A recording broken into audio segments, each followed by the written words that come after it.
Next up for Liverpool is Wolves at Anfield. It is revenge time after that 3-0 spanking we got a few weeks ago. That was terrible. Here are our predicted lineups and a bit of a preview. But before we get into it, ladies and gentlemen, don't forget to leave a like and subscribe. Obviously, previously, Wolves just beat us not too long ago, 3-0, and it was really one of the worst performances that I'd seen. Until more recently, where we got spanked 5-2 by Real Madrid, and then we got spanked, we drew 0-0, with Crystal Palace, which was just the most boring game ever. I mean, at least in the Wolves game, we had a little period where we attacked, and in the Real Madrid game, we went 2-0 up. Crystal Palace, we just seemed to have nothing about us. And then when it was close at the end and it's still 0-0, rather than going for the win, Klopp decided he was going to settle for a 0-0 draw.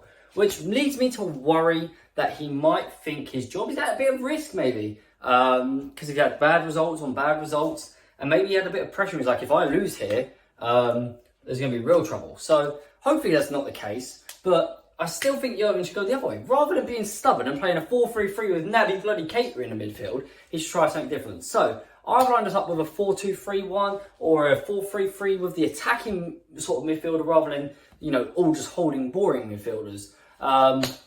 So yeah, that's how I've lined it up and that's how I think we should play. But without further ado, guys, let's get into the lineup. So in goal, we have Alisson, of course, you would have guessed it. Who would be surprised by that? He has kept 3 clean sheets, actually, in the last 3 games in the Premier League. So, not too bad recent form for Alisson in the Prem. Obviously, there was that midweek blunder against Real Madrid, let's call it.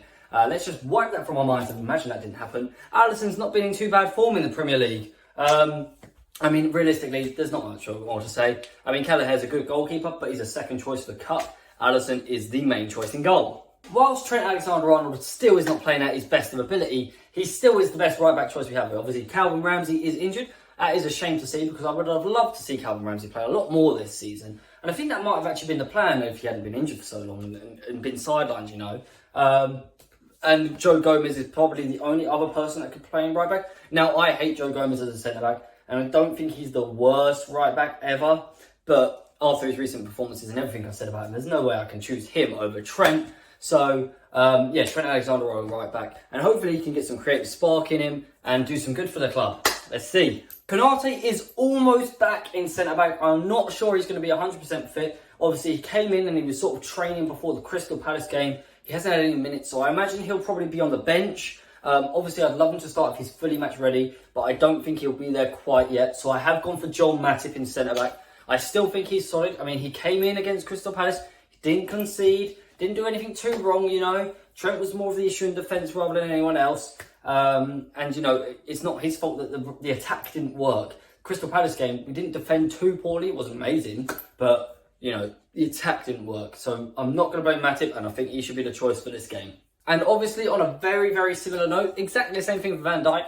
But also, it's Virgil van Dijk. There is no doubt that he should be our starting centre-back week in, week out, if possible. Maybe rest him for a cup game or 2. But whilst the other centre-back choices that we have available, it is clear that Van Dijk makes a difference. Since he's come back into the team, we have played a lot better by that Real Madrid. So we played a lot better in the league. And Van Dijk is the left centre-back, of course. In left-back is Andy Robertson. It's not a surprise. Tsimikas can always challenge, and we know that. But Robertson is the best choice, in my opinion. I think the only time when I wouldn't play Robertson is when we would need a rest and a rotation for him. But, he has shown his quality time and time again. I know sometimes he lacks on a ball into the box. Sometimes he overhits them. Sometimes he underhits them. And most times he underhits his corners. Maybe he shouldn't be on corners is something that I'd debate. With this team, I definitely wouldn't put him on corners. I'd always just put Trent on them, to be honest. Because eventually one of his deliveries does come good. But I get we like out swingers. Robertson in left back, and that was a pretty easy choice. In right centre mid / right centre defensive mid, if you want, I'm going to go for Jordan Henderson. Now, I don't want him to play that boring sideways way that he plays, sideways and backwards, like he did against Crystal Palace in his holding role. I want him to get the ball, turn with it, or if he's going to play sideways, play it to Bajcetic and let him turn with it, But I don't want to see him just keep going back to Van Dijk and Matip and Alisson, and it just be positive with it, please. That is all I ask, Henderson. Play in that defensive role. Hold it. Yes, I get you have to be a bit more conservative, but not when we're in constant control of the ball. Stop playing it backwards. Be positive. You are our best choice in centre defensive mid because Fabinho is garbage. But come on, Hendo. Let's see it from you. And the other choice is Bajcetic. Now, I think that we missed something from him against Crystal Palace. He came on late, didn't have a chance to influence the game. I get that he had a really poor performance against Real Madrid. Maybe it was worth dropping him.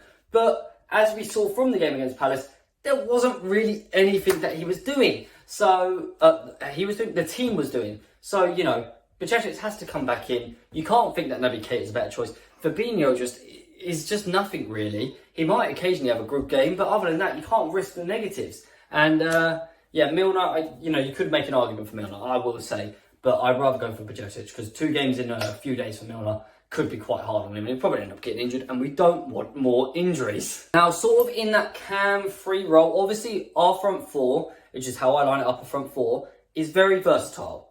And in that sort of cam-free moving role, I've gone for Gakpo this time. Obviously, in previous weeks, I put Firmino. I thought he might be the option, but he hasn't impressed me too much in the minutes that he has played for us. And Gakpo, I think, has got really good decision-making. When he gets the ball, he normally looks for a good pass, makes the right option. He's not rushed with it, he's not composed, and he also doesn't dilly-dally as much as Firmino does. So Gakpo is the man I put in that cam role. Obviously, they're so versatile as a front four. They could all drift anywhere, you know. Gakpo could go out right, Salah could come into that role. Could go left, striker, whatever. But yeah, Gakpo is the one who I would start in that sort of cam position. In right wing, it has to be Mo Salah. I mean, he had the highlight of our game, which was him hitting the bar from a half chance. It was a decent effort. He did also, miss a few. I'm not going to sit there and say, oh my God, Mo Salah's back because he almost scored a goal. No, but yeah, I think Salah is obviously the choice in right wing. I think he's played pretty well in the last few weeks, and hopefully we can see him just keep pushing on. He's almost getting back to where he was, and I just hope he can get there fully and really hit some form. It would be lovely to see. But yeah, Salah right wing, not really a question in my mind. I'm hoping he's fit. I'm hoping he's ready because we goddamn need him. Darwin Núñez is the left wing, of course. I mean, we missed something. Every time he's gone, we just can't seem to play anymore. It's terrible. I mean, it's almost like we're centred around him. I don't think we are because we don't really play that well even when he is there. But it's like as soon as Darwin Núñez is gone, nothing's happening in the team and no one knows where the out is. He is so fast, so quick, so strong. He's actually got an okay finish on him when he hits it. You know, I want to see if he can be consistent with shooting and scoring. Let's see. I don't know, but nonetheless, he's definitely our left wing choice. And of course, like I said, can be versatile. Can go into the striker. Him and the striker I've chosen, very versatile. Can swap a lot. So yeah, I think it's not really a debate. Darwin Núñez, you're our left wing. Lastly, the man up top I've picked is Diogo Jota. Now, I thought he was okay against Crystal Palace, and he was a lot better than when he'd had his sub-performances, which is why I've put him in, because I think obviously he's a bit more ready than Firmino, and like I said, he was much better than his sub-performances, and in that first half he hit a decent shot. I think he has got a little bit of an eye for goal, bit of motivation that maybe might be coming in. I also think he is dangerous in the air, and between him, Gakpo and Núñez, who are both tall players. I know that Gakpo's not the most prolific in the air, but he is quite tall. With all them three, there could be some good chances crossed in to them, and it could, cause a bit of chaos and give us a good chance against Wolves. So that is why I went for Jota. I know he didn't play too well last time we played Wolves, and he smashed the ball at one of their players from about 1 yard out and missed when he had an open goal. But that's not the point. I think he'll do better this time, and Diogo Jota is the man up front. And yeah, that's going to about do it, guys. I mean, that is the lineup that I would run. It's obviously not how Klopp's going to play it because he'll probably be negative and play a three in the midfield with Fabinho, Ederson, and I think Bajcetic will come back in. That will probably be how we do it. It'll be really boring. The front three, if Núñez is fit, will be Salah, Gakpo, Núñez, maybe even Jota instead of Gakpo. I'm not sure. Hopefully not. Let's hope he plays it positive like I have suggested. Not to big myself up too much. Obviously, he's a much better manager than me. I'm just one fan who has an opinion and watches games and has, a slight clue as to how we might actually do better and, at least challenge. I mean, with a front four of Jota, Gakpo, Núñez and Salah, that's got to be goals. It has to have goals in it. I'm not being funny. It just does. And defensively it's okay. So just, have the 6 defensive players sit back, pass some good balls into the front four and let them do them thing. I mean, it'll be 4-on-4 sometimes. But, nevertheless, that's the line I'm going for. If you have enjoyed, don't forget to leave a like and subscribe if you're new. And until next time, peace!